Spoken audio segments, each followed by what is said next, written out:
The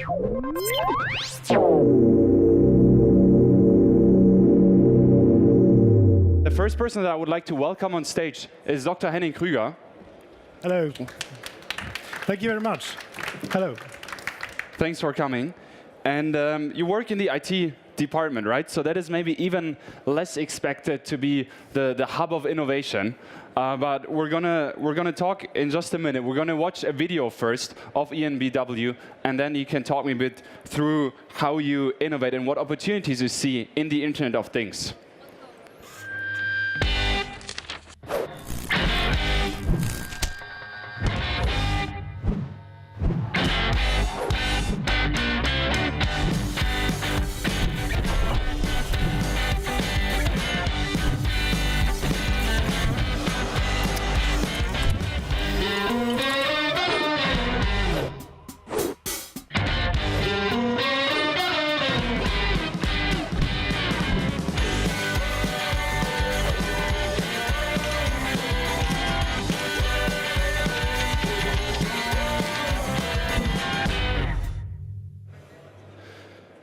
So what we saw there maybe was a wrap-up of what has happened in the last years and what we're still expecting in the very near future.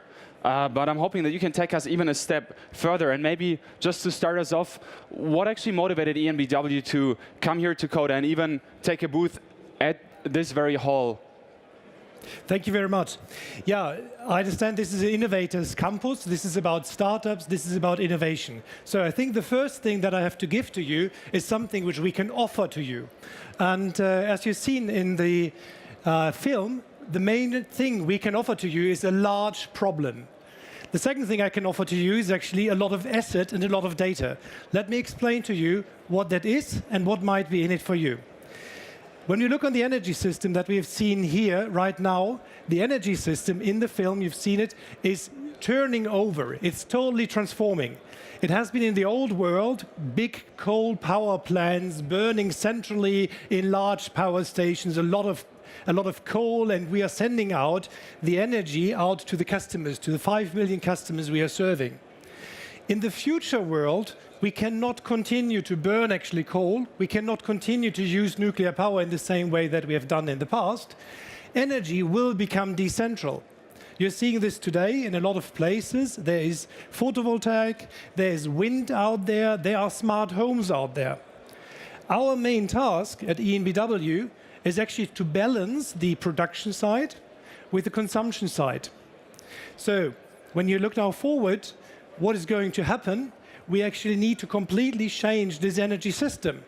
The information, the steering signals will not come from the large power plants, but it will come from the 5 million customers.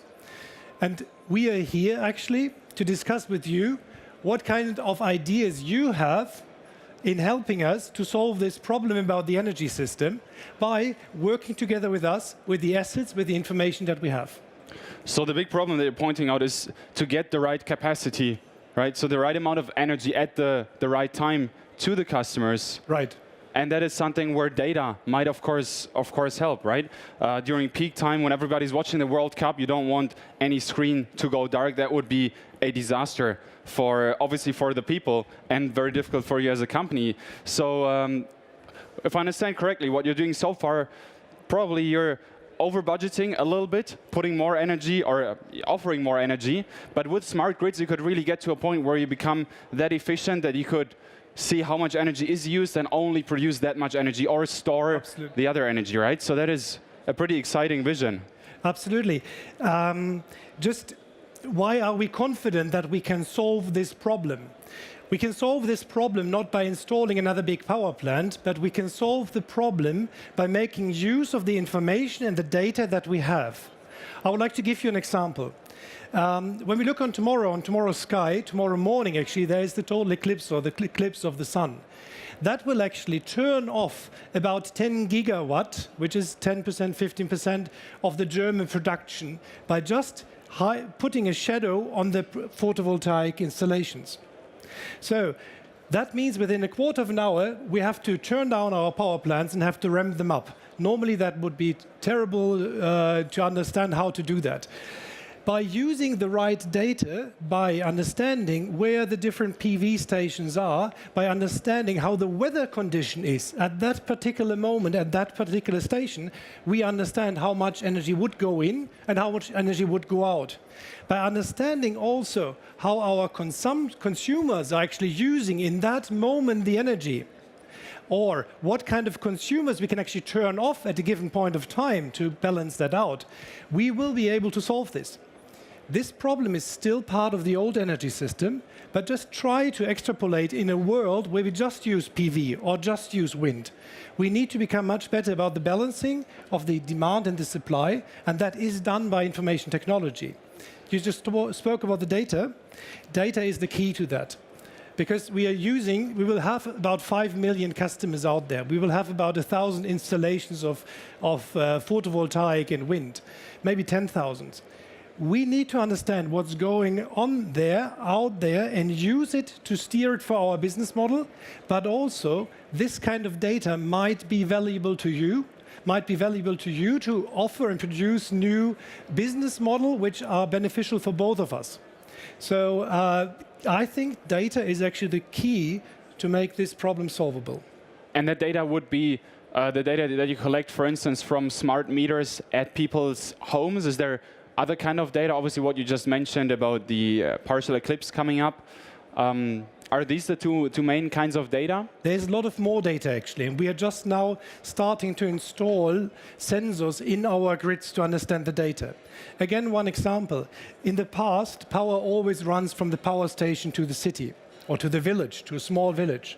Today, in this small village, there's sometimes more photovoltaic installed than is consumed at a given time. So sometimes during the day, the power comes back in our system. So actually we need to understand in each part of the grid what is the condition of the grid in the moment today. So we're installing a lot of sensors there. We're installing a lot of sensors in our consumers' homes, smart meters, you mentioned that, but also in the B2B customers. So large industries, for example, are using a lot of power where they have an interest to steer this kind of power consumption. So there will be a lot of sensors as well. We are collecting in the data. So with all that data being collected, probably one of the main challenges for you is to make sense out of all the data, right? So what role does analytics play in that big picture? You're absolutely right. Just putting in 5 million customer data in a big chunk, that doesn't work. You need to start understanding it. And we have a great team headed by Andreas Stadi, who is actually working on that. Yeah, so he's the expert on that topic, and I welcome Andreas Stadi on stage. Thank you for coming. Hello. So before this talk, you said, I'm a statistician, and that sounds boring, right? So tell us about it. How exciting is it to be a statistician in these days at a company like EnBW? Yeah, I mean, concerning the energy revolution, I think there are some topics where statisticians may help. So first, there's the primary energy revolution. Henning mentioned or explained it in detail already. That is that already today we have an energy production which is exposed to uncertainty. And so that a PV system can only provide energy when the sun is shining, and sun is nothing that we can switch on or off like a machine. Yeah? However, you also mentioned it, power and demand, the supply and the demand must be in balance at all time. So the statistician will here then be able to guarantee accurate forecasts from the data that we have. Yeah? But this is only one point where statisticians may help. So the second thing that I see for statisticians is the energy revolution in the home. So I'm talking about what is happening with the Internet of Things, the energy-related part of it. So let's assume that my electric car in future could speak to my washing machine, could speak to my PV system and my computer, for example. Then the washing machine may say, hey, I've got to do the washing until tomorrow afternoon. And the car says, hey, I'm in the garage until tomorrow evening, can be charged and discharged and as often as necessary until then. And maybe the PV system is saying, hey, the sun won't shine until tomorrow afternoon, and I will be only will be able to provide my full power then. So, and then comes the computer, and the computer says, hey, based on the electricity prices of tomorrow, here's the plan. In the morning, my dear PV system, please charge the car. About lunchtime, my dear PV system, for example, supply all your power to the main grid. The car will take over the washing. And in the afternoon, then the PV system should still supply all the power to the main grid, and the car is charged from there. So this dialogue between these appliances make clear that we have a lot of data flows, and they must be statistically analyzed in order to have a basis for corresponding optimizations, such as, in a simple way, minimizing the electricity costs, for example, of a household. And what I hear you saying is, so you said first we're gathering a lot of data, and then you come in and you start crunching the numbers. Yeah, right. And what I also hear is maybe just crunching the numbers isn't enough. You have to start understanding the individual customer. Right. Can they wash in the morning anytime, or do they have to wash at 10 a.m.? If they leave the house with their Tesla 7:30 in the morning, probably they wouldn't be happy if you said, no, we thought we'd charge it by 9 a.m. You know, so there is a bit of customer understanding coming in that maybe some years ago wasn't that necessary for an energy provider. So in how far do you think just doing the statistics is enough, or is there some other component that you need? Yeah, I think it's a combination of two things. So at one point, statistical forecasts are limited. Yeah, so I cannot forecast for sure that the car is standing in the garage until tomorrow evening. There's no statistical model that must be combined with the controlling of the household owner then, who drives the car. Yeah. Right. So, but there's a third topic that I'd like to talk about, yeah? It's the customer energy revolution. So I talked about the PV systems, so the primary energy revolution and the Internet of Things, but we have also a customer energy revolution, or maybe the general digital revolution of our society. I have a friend who's working at Tank and Rast, and there you can use your credit card via near-field communication today to pay the 70 cents you need to use the toilet there. So in terms of data, this means that someone knows where I was on the toilet, when I was on the toilet, if I paid for someone else to go, what I bought after it, and even more, he knows how often I do have to stop to go to the toilet.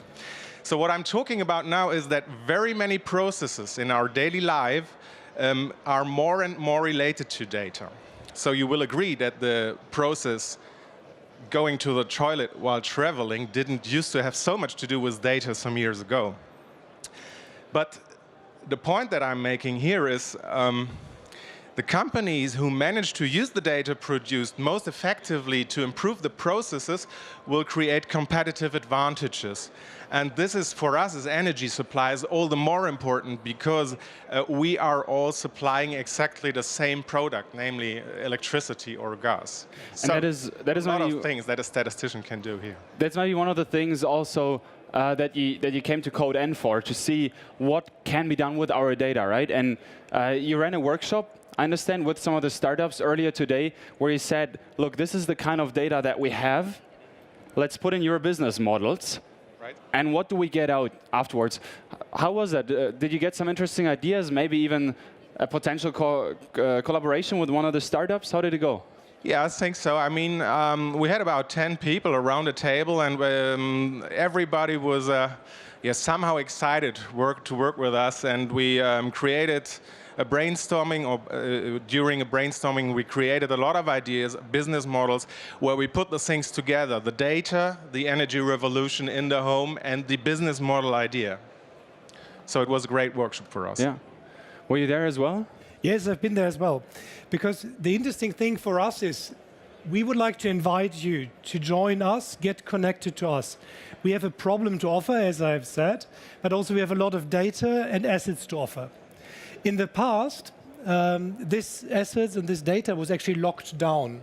It's actually where the old industry comes from. You have very secure data and very good processes, systems, and so on. So from the IT perspective, and that was my learning in these workshops, we have to open up and start providing interfaces into our data. Like an API. Like an API. Do you have one? Right now we are setting it up. Excellent. We're setting it up. We are breaking up our old engines, setting up the API around it.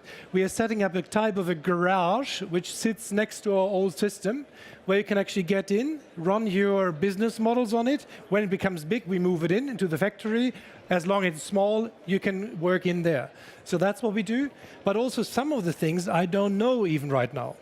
I met one of you out there who said, give me about 1 million test data sets.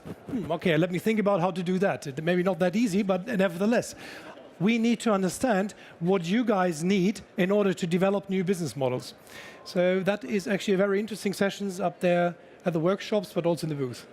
So you're really giving a huge opportunity to anyone here from a startup or with a business idea to just come stop by your booth, which is upstairs, and talk to you guys and see if there is some opportunity here. Because as a company, I understand what you're saying is we've recognized that there is a bigger change. It's not just a change from coal and nuclear power to wind and solar. There is a bigger change here in parallel. There is a change of business models. There is a change of how much you know about customer behavior. And from that, you see an opportunity, right? Which is still for some people to really pin down and say, this is what we can do, and this is maybe really contributing value to the customers. And that is what you're looking for right now. Super exciting times. So if anyone here has some interesting ideas around, the energy grid, or maybe some frustrations, you don't always have to have the solution. You can also have a problem. Go talk to these two guys and see if you can get something going there. I think this is a massive opportunity, really, for anyone who's here. Any closing words from you? Something interesting that you saw at Code-N today, or anything else that you want to give to our audience? I just can emphasize what you already mentioned. So with the IT-related skills, must always meet the subject-orientated skills. We need ideas, creative ideas in the fields of energy management, smart home, and also marketing. And here and today we have a great opportunity to do exactly this, to exchange our ideas. Absolutely. I can just invite everyone to join us. And my final word would be, don't be afraid about this EnBW giant. Excellent. Thank you very, very much. Thank you. Thank you. Thank you. Thanks.